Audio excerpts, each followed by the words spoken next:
Hola, ¿qué tal amigos de La Matica? Bienvenidos a un nuevo episodio. El día de hoy recibimos a una super visita, un político de trayectoria, una gente que sabe verdaderamente de política y que ahora se enfrenta a una candidatura por la senaduría del Distrito Nacional. Nos visita el señor Guillermo Moreno. Bienvenido.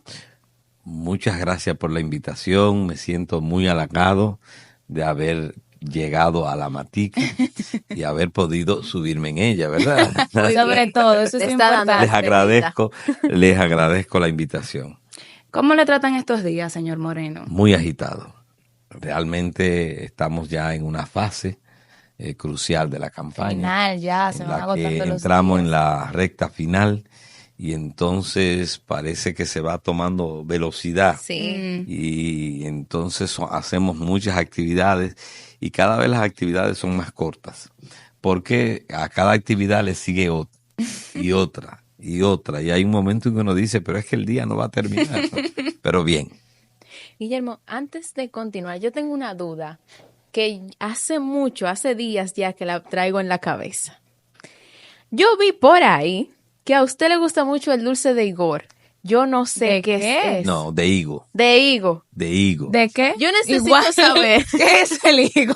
Bien, muy bien, vamos a comenzar. El higo es una fruta Ajá. Que se da aquí. se da aquí, sí. Mira nada más. Y particularmente a mí me gusta el dulce de higo que hacen en Las Marías. La hacen en muchos otros lugares, pero es donde normalmente lo compro. Las Marías es una dulcería que está en Baní, Un en parador. Paya, un parador. Entonces ese dulce de higo tiene una particularidad, y es que la fruta de higo, que es más o menos como del tamaño de una fresa, tal vez un poquito más grande, un poquito, entonces ellos le introducen dentro un poco de leche, de dulce de leche. Y aquello es, yo digo, si no es una de las Ay, Dios mío. delicias mayores del mundo. Ay, Dios. Tú te ríes porque no te gusta. Porque estoy preocupada por su paladar. No. Porque no tú suena sabes como que, apetitoso. tú sabes, no. Y aquí, Cuando lo pruebes, vas a cambiar. Y yo lo busqué antes de y venir déjame y se decir- ve también como rarito. no te lleves de la piel. Mira, tú sabes que otro dulce me gusta mucho también, el de naranja. ese no me gusta nada. Sí, a mí, ¿tú sabes qué es lo que más me gusta del dulce naranja? Que como es dulce, pero tiene el amargor del gollejo. Por eso que no me Entonces, gusta. Por esa eso que no me gusta. combinación a mí me fascina, El higo también hace tiene un equilibrio. No. El higo cae en la categoría de delicias celestiales. Ya es otro nivel. Disculpe. Sí, claro. ¿De dónde usted es, señor Moreno? Yo realmente nací en Sabaneta, Santiago Rodríguez, pero me desarrollé toda mi vida en Santiago de los Caballeros. Ahí fue que comió por primera vez. No, aquí lo Aquí, probé, en la sí, capital. fue aquí. Yo que recuerdo tú que veas. alguien me llevó y yo tuve al principio esa resistencia natural de lo La mía. extraño, ¿verdad? La nuestra. Y entonces hasta que di la primera mordida. Y yo no sé si ustedes han tenido la Suena hasta sensación. romántico eso. Oye, no sé si pero ustedes- se enamoró. Y ustedes no sé si han tenido la sensación de una primera mordida y sentir que brotan estrellitas y que se ilumina todo. Bueno, a mí me pasó eso. Yo sentí que me inundé de todo ese sabor. Y a partir de ahí lo convertí en mi dulce preferido. Hay que ponerlo a hacer una campaña en favor del dulce de Hay una higo. historia ahí, pero bueno, entrando en materia. Guillermo, a mí me gustaría conocer, y yo sé que a todas las personas que nos ven también, sus políticas, sus propuestas en materia de juventud para esta candidatura a la senaduría. Es uno de los ejes en los que me quiero ocupar. Y vamos a hacerlo entonces picadito. Ustedes Exacto. me van a hablar para no hacer una exposición lineal. Mira, lo primero que quiero ocuparme en esa materia es de trabajar para la conversión de los liceos secundarios en liceos politécnicos. Que es una de las propuestas que el presidente Abinader ha engalardonado durante Y que todo ha su venido gobierno. realizando. Sí. Pero mi propuesta es que reorientemos el 4% y desde el Congreso yo quisiera ver cómo nos damos un plan donde no solamente comenzamos por región a convertir los liceos secundarios en liceos politécnicos, sino también dentro de cada provincia los distintos barrios populosos. Ahora, ¿por qué eso es tan importante? Porque nosotros vamos a ayudar a que nuestros jóvenes, al salir como bachilleres, tengan mejor definición vocacional. Porque tú vas a estar en contacto en esos liceos politécnicos con la electrónica, con la robótica, vas a estar en contacto con la hotelería, vas a estar en contacto con la construcción, es decir, con muchas áreas. Y eso permite que nuestros jóvenes, al tiempo que están haciendo tercero, cuarto año de bachillerato, vayan perfilando su profesión. Claro. Pero hay algo más. Vamos a suponer que ese joven no quiera luego seguir en una profesión. Ya tiene una serie de conocimientos que lo hacen apto para el empleo. Y por tanto, ya el Liceo Politécnico le abre reales puertas, reales ventanas de esperanza. Tanto es así que en más de un 70% los jóvenes que salen de los liceos politécnicos actuales, que no siguen una profesión, tienen empleo, porque están calificados. Entonces, sí, esa es una primera área que quiero ocuparme. Quiero también ocuparme de que la educación dominicana sea bilingüe. Eso es un reto. Eso es un reto, pero tenemos que lograrlo. Primero porque nosotros estamos en una economía digital mundial. Ustedes son testigos de cómo alguien produce en Portugal algo que llama la atención y alguien de la República Dominicana le puede estar comprando, le puede interesar, porque ya no hay barreras en ese sentido. Entonces, si nuestros jóvenes son bilingües, están abriéndose además a la economía mundial. Y nuestros jóvenes bachilleres deben no solamente dominar su lengua materna, que insisto, es lo principal, porque es nuestra principal medio de comunicación y de comprensión, nuestra lengua materna, pero como lengua, segunda lengua debe ser el inglés. Y esto tiene una ventaja además, no solamente en la economía mundial, este es un país turístico.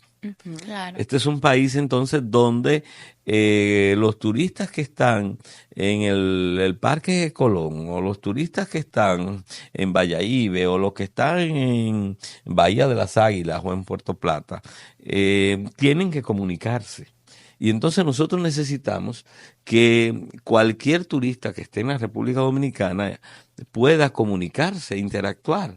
Y solamente lo vamos a lograr así, todavía fortalecernos más como potencia turística, si desde la escuela nuestros jóvenes dominan el inglés. Y además de eso, el inglés le abre decenas de facilidades para poder estudiar una carrera, para conseguir una beca, todo para manejar la tecnología de la información y la comunicación. ¿En qué vienen los lenguajes?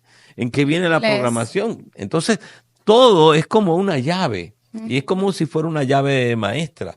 Yo quiero también ocuparme de una ley sobre el primer empleo, que es una de las cuestiones que más afectan a nuestros jóvenes. Si nosotros regularizamos el primer empleo y establecemos una alianza con la empresa privada, con el sector público, entonces nuestros jóvenes tendrán muchas oportunidades de tener una primera experiencia. Yo, por ejemplo, como abogado, una de las cosas que más significativa, puedo casi decir que tan significativa como la propia carrera, fue una experiencia que tuve de casi un año trabajando en un juzgado de paz. Y no era que era una pasantía obligatoria. Digamos que yo tuve esa oportunidad. Y a mí eso, que fue como, es más, y digo más, incluso en ese caso no estaba remunerado. Yo iba porque me permitían. Pero para mí, muchas de las cosas que yo había aprendido durante 4 años o 3 años y algo en la carrera, se concretaron, lo entendí, lo comprendí, lo manejé, lo traduje en esa experiencia. Bueno, yo digo, vamos a trabajar una ley de primer empleo que diga esa oportunidad y vamos a trabajar una ley de pasantía para que en todas las carreras, por ejemplo, yo he visto en varios periódicos que tengo interacción, cómo hay una oportunidad para los estudiantes de periodismo de hacer un entrenamiento durante 6 meses, durante un año. Y he conversado con muchos de ellos y lo que me dicen es, en mí hay un antes y un después. Yo era buen No estudiante, es lo pero a mí hay mismo. un antes y un después. No es lo Venir aquí mismo. a una sala de redacción a trabajar, luego a hacer reportería, a hacer entrevistas, esto, que me corrijan, que me Sí. transforma. Bueno, yo quiero también trabajar esa ley de pasantía para nuestros jóvenes. Me parece súper interesante y son muy importantes las propuestas que plantea para nosotros, la juventud, que verdaderamente sufrimos cada una de esas problemáticas que usted mencionó ahí, que quiere atacar. Pero ya en el ámbito de campaña, a mí me gustaría saber cómo Guillermo Moreno se está acercando a la juventud, porque usted tiene un reto que está junto a otros candidatos que quizás por ahí la tienen más fácil por el simple hecho de ser jóvenes, que conocen quizás cómo piensa. ¿Cómo usted Bueno, ha fíjate, llegado a ese público? fíjate, nosotros, yo soy candidato de Alianza País, del PRM y de más de 20 partidos. En cada uno de esos, digamos, 22 partidos, de los que yo soy candidato a senador, hay siempre un estamento juvenil importante, especialmente en el Partido Revolucionario Moderno. Ujú. Entonces, hemos desarrollado actividades, hemos desarrollado jornadas, hemos desarrollado conversatorios, hemos caminado juntos, que me ha permitido a mí conocerlos y ellos también conocerme. Es decir, para nosotros el trabajo con los jóvenes ha sido algo, un eje importante en Ha esta estado de campaña. cerca. He estado de cerca. Que yo estoy diciendo lo que yo pretendo llevar al Senado, pero los jóvenes tienen Ujú. un millón de ideas. Y entonces jóvenes que quieren, por ejemplo, una de las cosas que nosotros ahí conversamos es, muchos jóvenes se hacen profesionales y su aspiración es ser becados. Exacto. Entonces, para ir a hacer una maestría en el exterior, una de las cosas que precisamente nosotros hemos estado trabajando junto con el Ministerio de Educación Superior es tanto lo relativo al crédito educativo para que muchos jóvenes puedan acceder, que no tienen los recursos, pero que puedan acceder a una universidad y estudiar una carrera de su elección, técnica o una profesión. Lo otro es el sistema de beca. Este gobierno tiene prácticamente un récord en esto ha dado unas Sí. 6.000 becas al exterior y además de eso unas 29.000 becas internamente. Es decir, estamos hablando de 36.000 becas en este periodo que han impactado a 36.000 jóvenes que se han ido a estudiar y además a especializar y van a integrarse luego y se han integrado. Entonces, el sistema de beca hay que seguirlo desarrollando, además de ese tema. Y lo otro es los intercambios. Una de las cosas que también hemos trabajado es la necesidad de que desde el Ministerio de Educación Superior, que tiene esa línea de trabajo, podamos ampliar los intercambios con otras universidades. Porque es necesario que, por ejemplo, aquí vengan profesores de Cambridge, de Harvard, que vengan profesores de las más grandes universidades, pero también de América Latina, Sí. de España, de Francia, que vengan a nuestras universidades y nos impacten. Y también que profesores nuestros vayan, porque luego eso va a redundar positivamente en el nivel académico de nuestros profesionales. Una de las cosas que tenemos que lograr, que precisamente cada vez más el nivel profesional, la calidad del nivel profesional nuestro sea mayor. Claro. Porque eso no solamente nos sirve a nosotros como país, le sirve también a ese joven que puede ir entonces y acceder a acceder a una carrera en otro país. Y de eso se trata. En el Cibao decimos, el corazón de la llama solo lo conoce el cuchillo. ¿Tú conoces la expresión? Sí. No me digas que no. No, sí. Tú la conoces también. Porque como tú no conoces el higo, cuando vienes a ver no conoces Pero el tampoco higo la es del expresión. Cibao. Sí, no.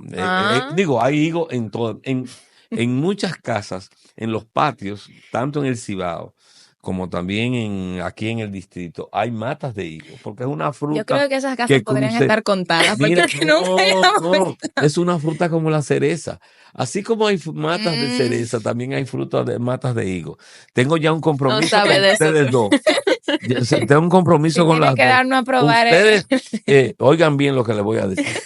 Oigan bien lo que les voy a decir. Esto está grabado, yo. Sí, claro. No cierra el mes de abril sin que ustedes hayan probado la delicia del higo, del dulce de higo. Ya lo saben, ¿eh? Ya lo saben. Anotado. Bueno, eso va a quedar anotado. Bueno, lo que decía es que efectivamente en esas conversaciones, más que yo ir a decir que he Claro, era aprendido cuestión de escuchar. demasiado de lo que los jóvenes dicen, de lo que son sus inquietudes, y me obligan a mí también, entonces, a salir a buscar respuestas. Claro. Y por eso muchas de estas cosas que le puedo hablar Han con surgido. cierta facilidad es porque son sus inquietudes y además yo me he mostrado interesado en darle seguimiento porque son una preocupación. Para mí la juventud es la clave no solo del presente, es que ustedes son los que van a dirigir este país en breve. Ya lo están dirigiendo, aunque no se dan cuenta algunas veces, pero fíjate cómo están dirigiendo esta entrevista, están dirigiendo la comunicación. Ustedes están dirigiendo ya. Claro. Y eso va a seguir incrementándose. ¿Cuál ha sido el reto más grande de esta campaña? Quitarme la corbata. De verdad. Sí, porque imagínate, yo soy abogado desde hace unos cuantos años. No vamos a entrar en detalles. Está bien, se lo permito. Yo soy abogado y entonces el uniforme de los abogados es una chaqueta, Sí. es una corbata, es una camisa blanca, es un traje de pantalón y la chaqueta y esa formalidad, que es parte de lo que se ha impuesto en el ejercicio de la profesión. Y además de eso, en el ejercicio, tanto en cuando uno va a los tribunales, como también cuando recibe un cliente. O sea, si yo, por ejemplo, recibo un cliente en camiseta, él se devuelve y se va. Baja el estatus. Porque Claro. posiblemente va a ¿Es decir, así? pero ¿y qué abogado es? Porque en alguna forma se ha vendido, se ha construido una imagen. Es como que alguien te está examinando y no tenga una bata de médico. Guillermo, No, la diferencia. oposición se ha quejado en diferentes ocasiones de que este gobierno ha usado los recursos del Estado para hacer campaña. ¿Qué tú opinas sobre esto? ¿Verdaderamente es así? Bueno, yo pienso que el que hace una acusación tiene que presentar las pruebas. Y entonces lo que debe es presentar las pruebas. Y digo más, yo le exijo que la presente y que la lleve ante el órgano. Hay incluso un ministerio público electoral. Porque yo soy el primero que estoy en desacuerdo en que se utilicen recursos públicos y se desvíen recursos públicos para hacer política Para campaña. partidaria y para campaña. Los partidos tienen dos fuentes. La fuente de los apoyos que logran y la fuente de recursos públicos. Y debe limitarse a eso. Fuera de eso, la utilización, por ejemplo, de dinero de un ministerio o de una dirección es algo que violenta la ley. Y yo en eso no tengo que pensarlo un microsegundo.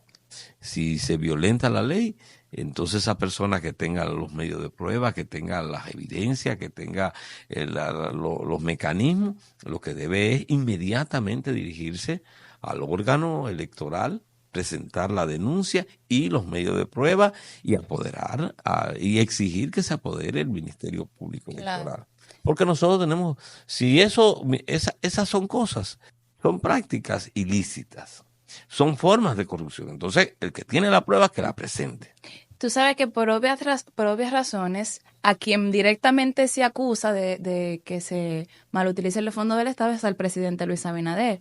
¿Usted no consideraría que quizás él debería tomarse una licencia de sus funciones para evitar que se digan ese tipo de cosas con respecto a su proyecto? Mira, la realidad es que la ley no se lo exige. O sea, la ley no exige que el presidente tenga que tomar una licencia. Y en la tradición dominicana no es una práctica. Lo que sí el presidente, como todos los funcionarios, no pueden utilizar la función pública Claro, para hacer política. para hacer política. Es decir, lo que incluso fíjate que en esta ocasión se estableció que 40 días antes no se podían hacer inauguraciones. Ujú. Eso es el mecanismo que la ley ha establecido precisamente para que primero el gobierno no quede descabezado y que entonces el presidente pueda tener sus funciones, pero no vaya a inaugurar una obra pública y entonces allí, como era tradición, estamos hablando de algo nuevo, porque aquí la tradición de lo que pasó antes del 2020 era todo lo contrario.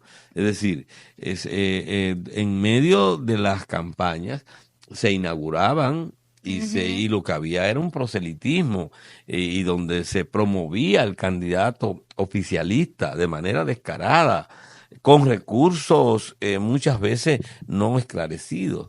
Lo que estamos viendo ahora es que efectivamente, tanto primero durante los 60 días antes de las elecciones municipales, Sí. entonces se prohibieron las inauguraciones precisamente para que el gobierno municipal no utilizara los recursos o las inauguraciones para hacer una competencia desleal Para con el promover que... su imagen. Exacto. Y también ahora, 40 días antes de las elecciones del 19 de mayo, quedó prohibido todo tipo de inauguración. Incluso yo tengo constancia de que hay una docena de obras prácticamente terminadas y inmediata, como no se lograron inaugurar Antes de antes, la fecha. se paralizó y se van a inaugurar después del 19 de mayo.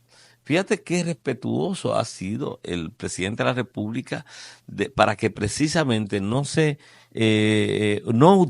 vaya nadie a decir, a pensar, a plantear que esté utilizando los recursos públicos, la preeminencia de su función para promoverse.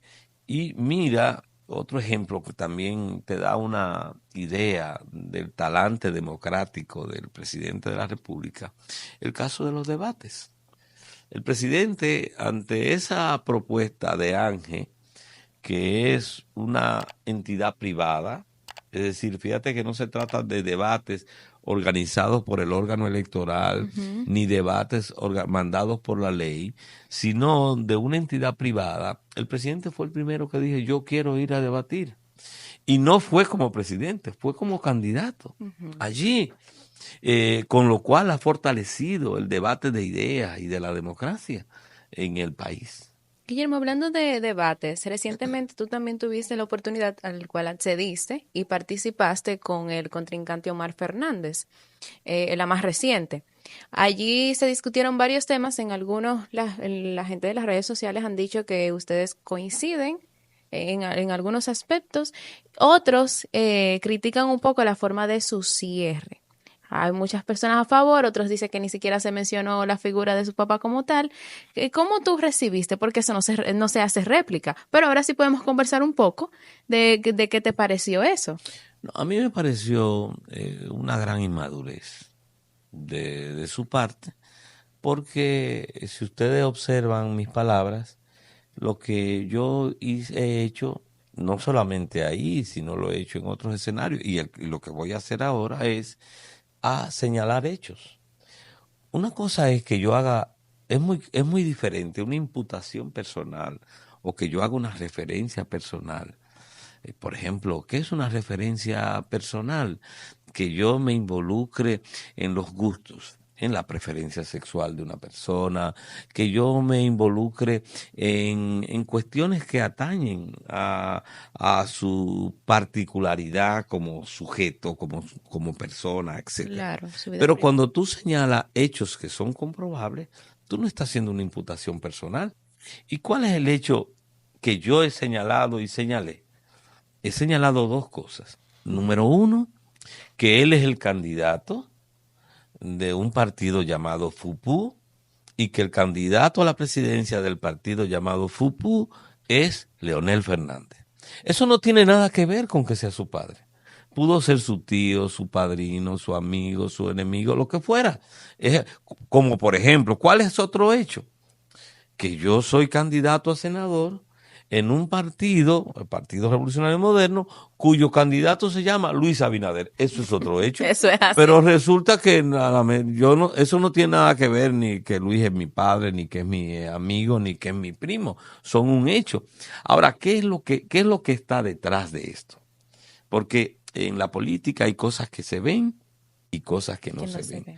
¿Por qué él reacciona con ese nivel de inmadurez? Yo diría casi hasta de ñoñería, cuando se molesta porque yo haga ese señalamiento por este detalle, que es la información que uno ha investigado porque ha tenido que decir qué es lo que está pasando. Mira, después del 18 de febrero se produjo aquí un fenómeno y es después de las elecciones municipales, y es que la FUPU estaba esperando quedar en segundo lugar dentro de esas elecciones, porque el liderazgo precisamente del candidato a presidencial de esa formación política, ellos creían que iba a arrastrar y hacer que entonces en los distintos municipios el voto fuera mayor. Pero lo que ha pasado es que recibieron una derrota vergonzosa. Y resultó que el PLD quedó en segundo lugar en las votaciones municipales y la FUPU quedó en tercer lugar. Y cuando ellos entonces analizaron, se dieron cuenta que lo que está pasando es lo siguiente. Mientras en las encuestas Luis Abinader tiene un 64, más de un 64% de favorabilidad, Leonel Fernández, el candidato de la FUPU, tiene más de un 60% de rechazo. Y eso es lo que motiva ese resultado. Entonces, a mi contendor les recomendaron. ¿Usted cree que él llevaba eso anotado ahí? Les recomendaron que tenía que hacer tenía que distanciarse, porque el candidato a la presidencia de su partido, del partido que lo lleva a él, olvídense que es su padre, no se puede decir eso, el candidato que lo lleva a él, que lleva a su partido como candidato presidencial, lo contamina políticamente por su alta tasa de rechazo. Entonces, de ahí surgió que efectivamente, como yo he dicho muchas veces, yo no me avergüenzo que me apoye. Ellos montaron una campaña de que Luis Abinader y el PRM me tenían en sus hombros y me llevaban en los hombros. Entonces yo reaccioné diciendo, yo me siento honrado y orgulloso de que Luis Abinader me apoye y de que el PRM me apoye. Entonces resulta, cosa que no le sucede a mi contendor, que lo que busca es alejarse, porque el candidato presidencial de su partido, olvidémonos el nombre, ¿verdad? Olvidémonos la relación, cuidado, no lo mencionemos, porque se pone ñoño, olvidémonos del nombre. Entonces resulta, porque el candidato de su partido lo contamina con su tasa de rechazo. Entonces yo digo, eso es una inmadurez política. Y entonces eso es lo que lo lleva a hacer un cierre que realmente a mí lo que me dio fue vergüenza. Porque inventarse que se está sembrando cizaña, recurrir a la Biblia y a la lectura de la Biblia en un cierre de campaña, a mí me pareció algo ridículo y realmente vergonzoso. Pero bien, cada quien es dueño de su imagen. Claro. Usted sabe que, hablando un poquito ahí de Leonel, a nosotros nos contaron una historia con respecto a su relación con el candidato del Partido Fuerza del Pueblo. Así tú ves, así. Menciones entonces y el parentesco, por favor, porque que usted fue procurador fiscal durante el año 1999-2000 durante el gobierno de Fernández, y que pasaron algunos conflictos y usted dijo como que había recibido mucha presión desde el Palacio. Cuéntanos un poquito a ver ahí de... Bueno, yo fui procurador fiscal en el año 96, desde el 21 de agosto del 96 al 23 de septiembre del 97, es decir, 13 meses, en el primer gobierno de Leonel Fernández. Y en ese periodo fue un periodo muy tenso, porque yo acepté esa función y quiero aclarar, no la pedí, no la busqué, no era miembro del Llegó a usted. Partido de la Liberación Dominicana, sencillamente a mí me la ofrecieron y cuando me la ofrecieron, después de haber ganado, yo pedí 48 horas para pensarlo, porque no estaba en mis planes.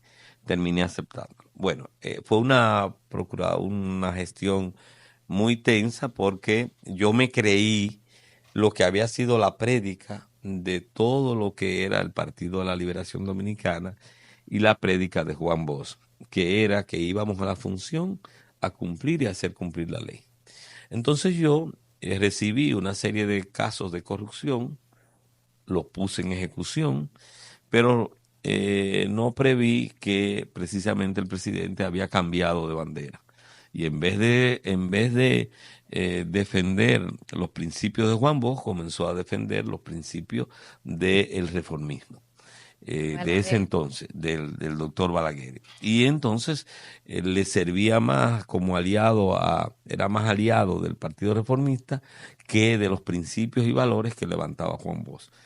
Me correspondió también liderar o jugar un papel, más que liderar, jugar un papel en la investigación de varios crímenes de Estado que se habían cometido durante los 12 años, específicamente el caso de Orlando Martínez, que fui como procurador fiscal quien apresó generales y los militares y los civiles que participaron en la muerte material de Orlando Martínez. También impulsé la investigación, pero ahí no hubo resultados, no hubo resultados de la desaparición del profesor Narciso González, que fue el 26 de mayo de 1994. Yo entonces abrí ese expediente, hicimos una investigación y entonces hubo mucha gente, evidentemente, que se asustaba,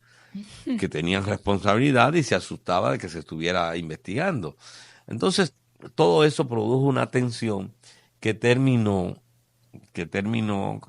con un caso muy conocido, o que se conoció mucho en esa época, que fue el caso de la lotería, donde yo descubrí una mafia que había instalada en la lotería, que a través de un aparatico manipulaban los premios. Es decir, ese aparatico funcionaba, se le daba vuelta y ellos tenían como, para decirlo de una manera simple, como una especie de imán que permitía que unas bolas que estaban imantadas, cuando hacían esto, eran las que Esa salían. era la que... Y entonces, evidentemente, previamente a eso, desde la misma lotería jugaban esos premios o esos Wow. números, tanto aquí como en el exterior. Entonces descubrimos esa mafia y entonces procedimos y actuamos contra los que estaban involucrados. Y eso fue, digamos, la gota que rebosó la copa y el presidente Fernández dispuso de mi función. Y yo salí por la puerta grande, y excúsenme la inmodestia, porque lo único que hice fue cumplir y hacer cumplir la ley en esa función. Usted sabe que siempre se ha dicho que hay como quizás una pequeña pereza sin limar ahí entre usted y el No, doctor Fernández. lo que pasa es que tomamos caminos diferentes. Él tomó el camino de renunciar a los principios, porque el que lo conoció a él, al doctor Leonel Fernández, en los años 70, en los años 80, en los años 90, antes de ser presidente, era una persona que se presentaba con ideas progresistas, con compromiso social. Participamos decenas de veces en actividades por la independencia de la justicia, por la independencia del Ministerio Público. Participamos en decenas de actividades en la lucha contra la corrupción. Entonces lo que pasa es que al llegar al poder, él entonces tomó un camino distinto al de lo que había sido su prédica y sus compromisos, que mucha gente incluso se sintió traicionado. Yo no creo que el poder cambie a las personas, porque yo he estado de una u otra manera vinculado al poder. Yo creo que el poder revela tu verdadera naturaleza. Y lo que hizo el poder en él fue revelar que es un sujeto sin principios. Tú tomas, por ejemplo, el caso del debate que se dio presidencial, hablando de que garantizó la independencia del Ministerio Público. Es un gran simulador. Cuando él fue presidente de la República, lo que Leonel Fernández hizo fue nombrar miembros del comité político de su partido, miembros de su oficina privada, como procurador general, como presidentes de la Suprema, es decir, gente vinculada a su partido, los llevó a la Suprema Corte de Justicia para que archivaran los expedientes. Entonces, una persona así, que es capaz de ir ante un público, ante millones de personas, a hablar de que él garantizó la independencia del Ministerio Público, cuando todos aquí conocemos lo que hizo durante sus 3 gestiones de gobierno, a excepción del nombramiento mío donde yo sí era independiente y por eso precisamente me canceló, el único caso, me canceló.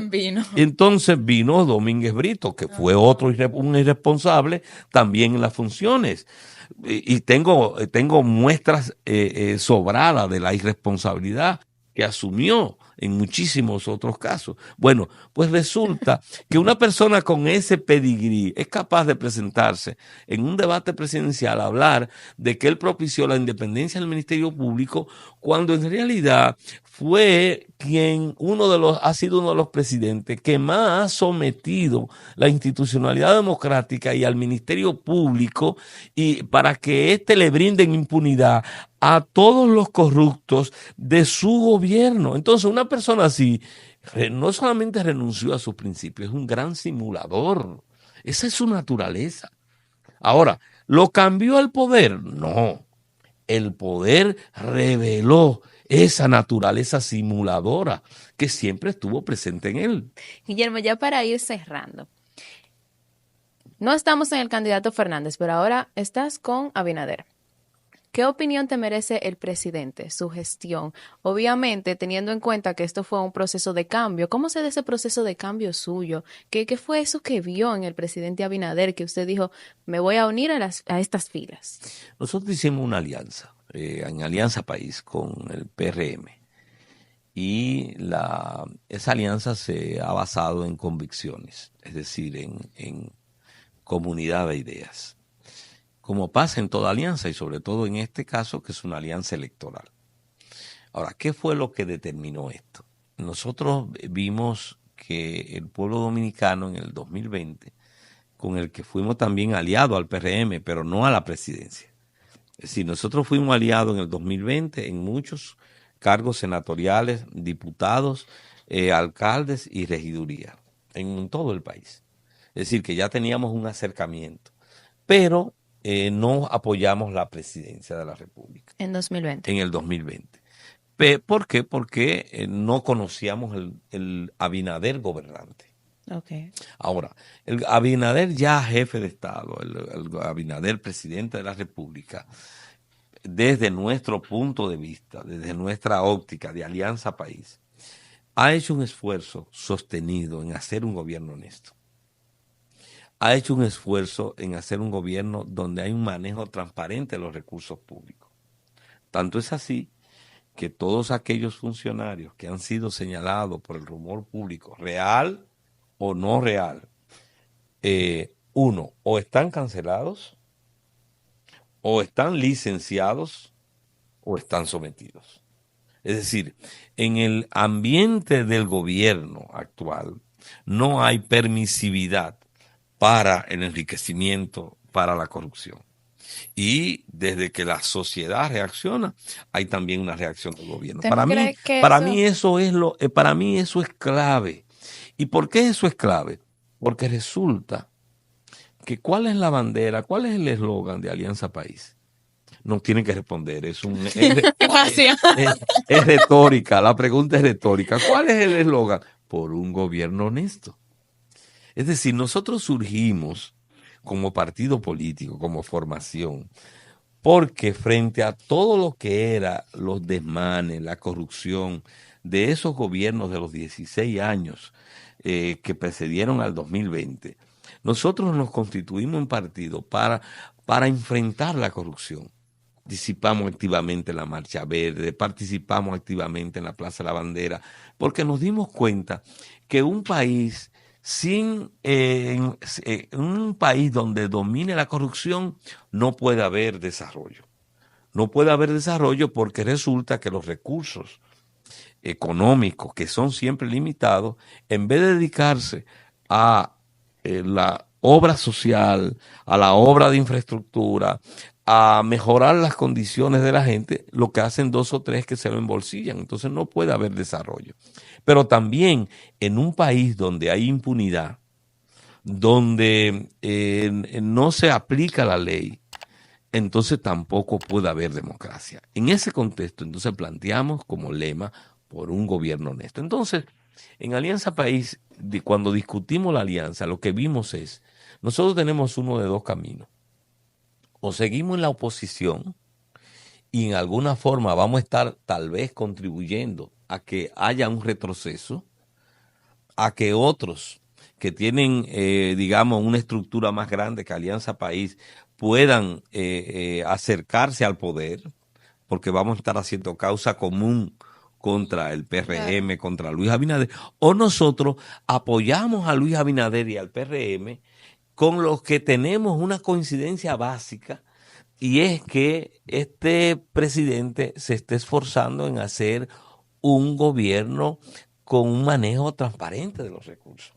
Es un gobierno que está haciendo un esfuerzo por fortalecer la institucionalidad democrática, que no ha ido al Consejo Nacional de la Magistratura a embolsillarse la Suprema, que no ha ido a las instituciones públicas a sobreponerse, que no ha ido a una campaña electoral a utilizar los recursos públicos. Bueno, entonces vimos que era más positivo en términos del momento, era más positivo fortalecer esa alianza. Yo creo que hemos escuchado una buena conversación con el candidato Guillermo Moreno, aparte de que nos debe unos dulces. Ya sabemos sus propuestas en materia de juventud, que es uno de nuestros públicos fuertes en nuestro podcast. Además, sabemos por qué Lionel no y Abinader sí. Usted no se olvide de suscribirse a nuestro canal de YouTube, dejar su me gusta y dejarnos su comentario ahí para ver qué tal opina usted sobre estos episodios que hemos estado subiendo a la Matica Podcast.